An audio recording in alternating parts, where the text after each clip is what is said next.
This year so far, in the men's pole vault, we've seen 6 men go over 6 meters, the most in a single year. A vaulter become the second highest of all time. And on his way, even attempt the world record, even if it wasn't so convincing. I thought the gap between Duplantis and everyone else might seriously be closing.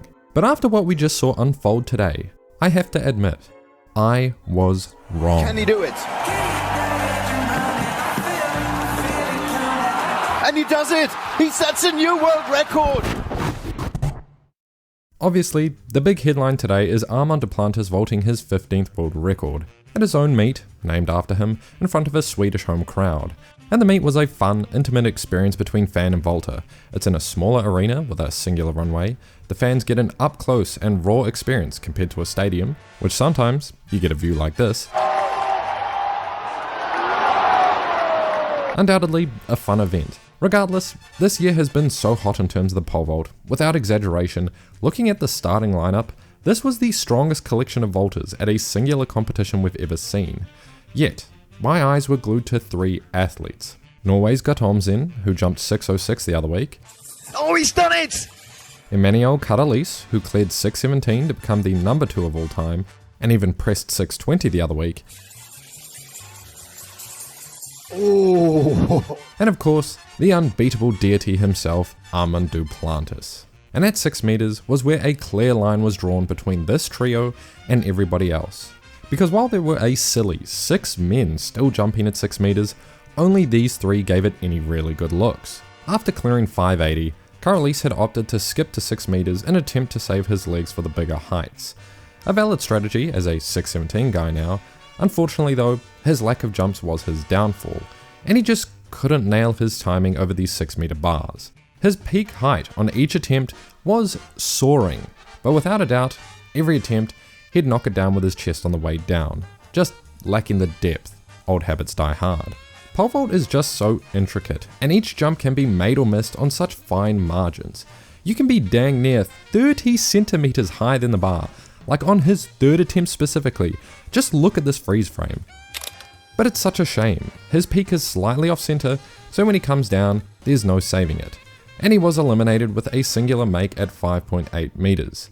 A brutal 7th place finish, which was really disappointing considering his form. Lucky, we won't have to wait too long, as we'll get to see what he could have done in a week's time at the World Indoor Championships. On the other hand, Guttormsen actually made it over 6 meters with a sneaky tickle, looking a bit like a dead fish over the bar. Oh yes!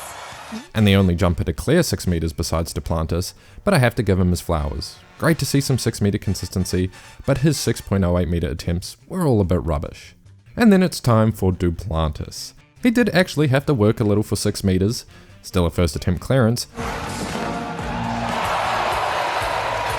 before securing the win and crushing 6.08 meters by an entire 15 centimeters. That looked easy for Mondo Duplantis. He always comes to play, until he finally moved the bar up an entire 23 centimeters to a new world record height. And this is the jump you've probably already seen across social media already. Duplantis. Can he do it? And he does it! He sets a new world record! 4 jumps, 4 clearances, his 15th consecutive world record. It doesn't get any cleaner than that. Comedically, Duplantis now extends his win ratio over Karalis 40-1, breaking into a new barrier. One day we'll see a 2 here. And after now breaking the world record 15 times, he is only 2 world record breaks from overtaking the great Sergei Bubka, who had previously broken the world record 17 times during his career. So at this point, do you think there's still a GOAT argument for Bubka? Because Duplantis is only 26. He averages 3 world records per year, depending on how you look at it, and Bubka broke his last world record at the age of 30.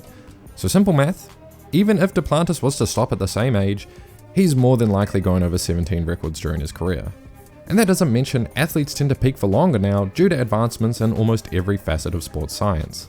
The only real argument I see Bubka has left here is he advanced the world record 31 centimeters over his career, because sometimes he did it by a few centimeters at a time, while Duplantis has only moved it 15 centimeters. So it's a pretty fair argument, I'll give you guys that. And overall, I'll be honest, this was a very anticlimactic competition. He ran away with it, Karalis was sadly a non-factor, so he was just uncontended like usual.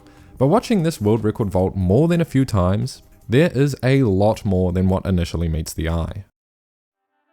Watching his world record from the original camera angle, it looks like a jump where the bar was held on by thoughts and prayers. And from the side view, it actually confirms it. It was a pretty messy jump. The peak was early and quite off center, meaning he really had to push off the pole and flatten out for that extra depth, resulting in a messy clearance that looks a lot closer than it really was. I'm not sure how correct that'll sound to actual pole vaulters, but my point is this. Had his jump been a little more centered, there's a lot more extra height to give here. Maybe even 5 centimeters just estimating, and usually that's not the case with his world records. It might sound stupid for me to say now, considering there is a huge sentiment online that Duplantis knows he can clear 640, he's just moving it 1 centimeter at a time for the money. And yeah, he's probably doing it for the money. But I really did not agree with that sentiment until today. Seriously, his last batch of world records looked like he was really pushing his limit. Over the last 2 years, almost all of his world records were scrapes with near flawless execution over the bar. But both Karalis and Duplantis have mentioned this year they're on new poles.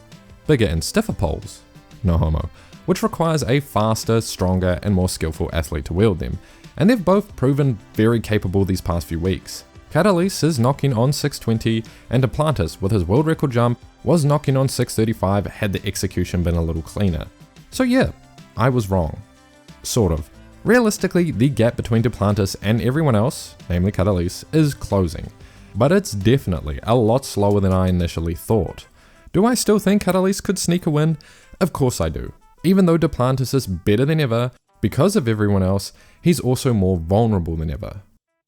Although, I will say this as a bit of a send-off. Here's something to think about.